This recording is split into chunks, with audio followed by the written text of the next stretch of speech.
Avion. Le 1er mai prochain, pour le ministre du Travail, Jean Boulet, il s'agit là d'un bon équilibre entre la préservation du pouvoir d'achat de ces travailleurs et la capacité de payer des petites et moyennes entreprises alors qu'on traverse une période d'incertitude économique.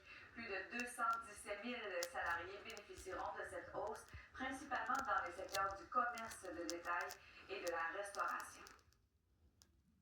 Le Ricky Fest bat son plein jusqu'à dimanche à Rimouski et cette année, le grand défi des glaces connaît une popularité sans précédent avec la participation de 175 canotiers de 35 équipes. Ici, c'est beaucoup de la banquise. C'est le genre de terrain dans lequel on est assez bon. Le défi des glaces au Pédésan est devenu un incontournable du Ricky Fest. C'est surtout la seule qui se déroule dans un milieu naturel. Et les canotiers de Québec disent, là, c'est ce qu'on aime bien. Grâce aux températures froides des derniers jours, le couvert de glace est bien présent sur le fleuve Saint-Laurent, au grand bonheur des canotiers. De toute façon, beau temps, mauvais temps, ils sont habitués à la glace. Au contraire, ils voudraient avoir un peu plus d'eau qu'il va y avoir au pic, parce que c'est vraiment glacé, de bord en bord, si on peut dire. Mais non, ils sont ravis.